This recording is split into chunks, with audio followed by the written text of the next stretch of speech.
Hola a todos, bienvenidos un día más a estas pequeñas clases teóricas, ¿no? Por llamarlo de alguna forma, o simplemente contaros un poco el conocimiento que tengo sobre determinados aspectos de la informática. En este caso estoy empezando hablando de los componentes del ordenador. Hoy os voy a hablar de uno de los más importantes, si no el que más, que es el microprocesador, ¿vale? Que es el que es, digamos, el cerebro del ordenador, el que manda todas las órdenes y organiza un poco todo el cotarro, ¿no? Entonces, bueno, os voy a hablar un poco de los datos que yo tengo en cuenta a la hora de elegir un microprocesador, ¿no? Bien, para empezar, los núcleos del procesador. Básicamente, el número de núcleos de un procesador define la cantidad de unidades de procesamiento central independientes con las que cuenta el chip. O sea, viene a ser como las cabezas pensantes del procesador, ¿no? El número de las mismas.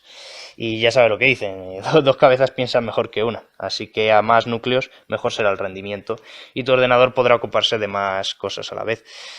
Luego, bueno, hay que tener en cuenta también la RAM, es decir, por mucho procesador que le metas, si tienes 1 GB de RAM, pocas cosas vas a poder hacer a la vez. O sea, ahí se generaría una descompensación de componentes, ¿no?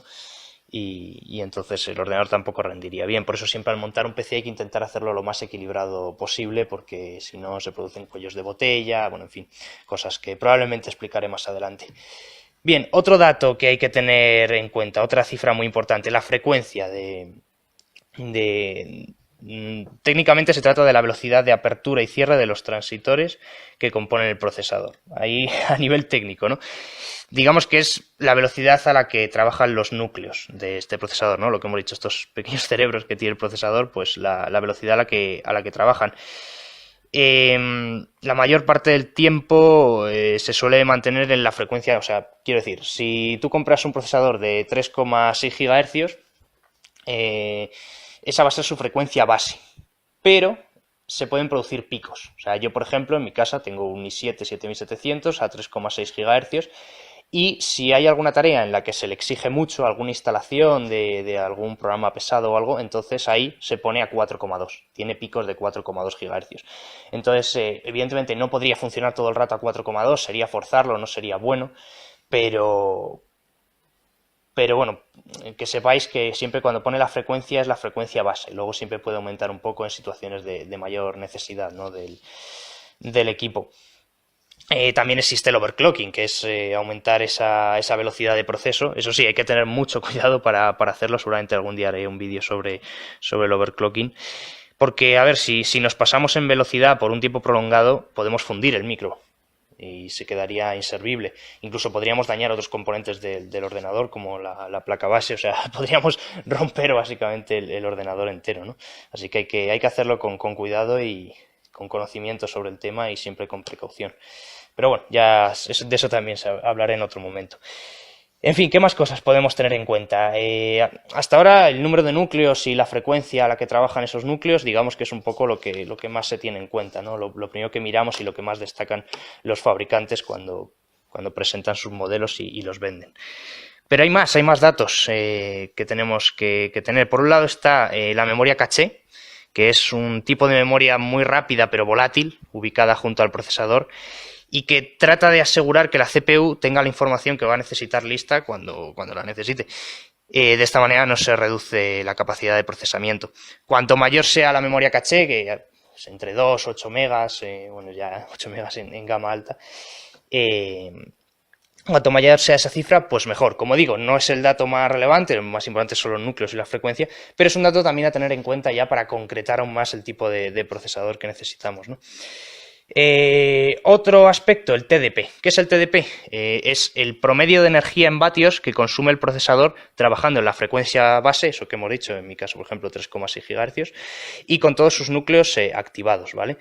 Es el consumo de energía en vatios cuando, digamos, el procesador está en estado normal en cuanto a frecuencia y en cuanto a núcleos en funcionamiento. ¿Cómo se traduce esto? Pues en que cuanto más bajo sea el TDP, habrá un menor calentamiento en el chip y un menor consumo eléctrico. Así que ese aspecto, sin ser de los más importantes, también es importante a la hora de elegir el mejor procesador posible, ¿no? Bien, otro también muy importante, la compatibilidad con la memoria RAM y la placa base. Esto sí que es importantísimo a la hora de montarnos un PC o de actualizar nuestros componentes. Es decir, no todas las placas base son compatibles con todos los procesadores, porque de hecho, bueno, el procesador va metido como en un hoyito, ¿vale? Que se llama zócalo, el zócalo del micro. Y entonces no todos los procesadores tienen la misma forma y por tanto no todas las placas van a ser compatibles con ese porque tendrán zócalos distintos y no encajará. Entonces, luego además también la propia potencia del micro, ¿no? Cada placa tiene sus limitaciones y sus compatibilidades, entonces eso hay que mirarlo bien. Tanto si vamos a comprar un micro nuevo, mirar a ver nuestra placa qué tipo de procesadores va a soportar, como al revés, si vamos a montar un equipo y queremos saber qué placa coger para ese procesador, pues es importante tenerlo en cuenta. El tipo de RAM que soporta el procesador. Los procesadores tienen un tope de memoria RAM que se le puede meter, eso también hay que tenerlo en cuenta porque claro, si quieres montarte un equipo de 8 GB de RAM y resulta que tu procesador solo aguanta hasta 4, no vas a poderle instalar los 8 de RAM. Entonces el tipo de RAM también es importante y si es compatible con DDR3 y DDR4, que es justo lo que hablamos en el vídeo anterior, que son los dos tipos de memoria RAM que se han usado en estos últimos 10 años, ¿no? En fin, más cosas.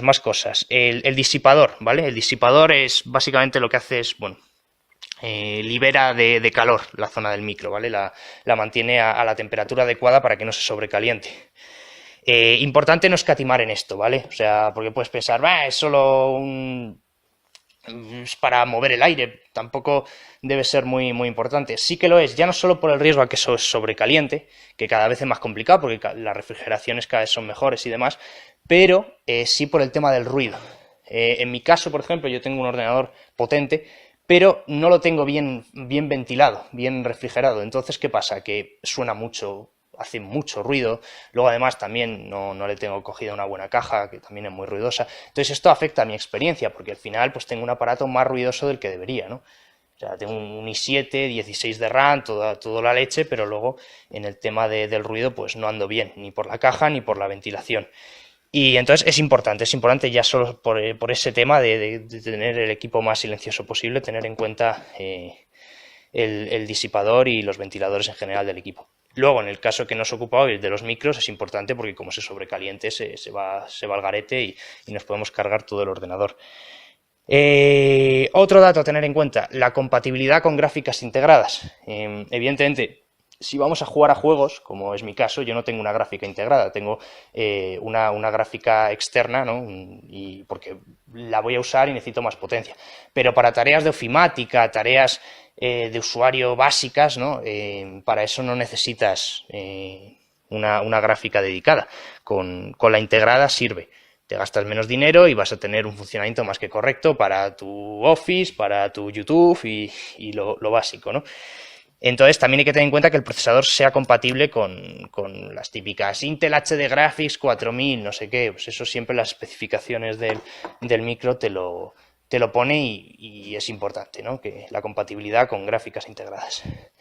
En fin, ¿qué más? Los procesadores multihilo, que no lo son todos. ¿Qué es un procesador multihilo? Básicamente es un procesador que cada núcleo divide el trabajo en dos hilos. Esto lo que hace es que mejora el rendimiento. También hay que tenerlo en cuenta, hoy en día son la mayoría multihilos si ya vamos a un micro moderno. Pero es otro dato que hay que valorar. Así que nada, poquito más. He soltado aquí un poco todos los datos que yo tendría en cuenta, ¿vale? Como digo, el número de núcleos, la frecuencia, valorar si le vas a querer hacer overclocking o no, que ya lo explicaré más adelante. Si es un procesador multihilo, el tamaño de la memoria caché, el consumo eléctrico se mide con el TDP, la compatibilidad con memoria RAM y con la placa base, el zócalo, el tipo de RAM soportada, el máximo de memoria RAM soportada, etcétera.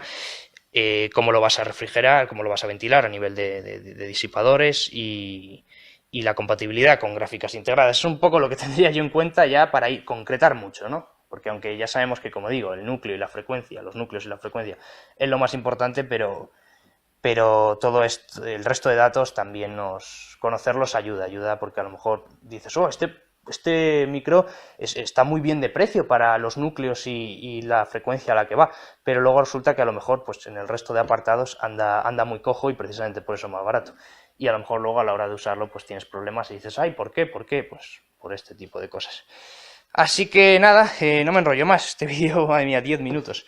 En fin, nos veremos con el próximo vídeo, no sé si será, probablemente sea de teoría también. Así que nada, muchas gracias por estar ahí y hasta la próxima.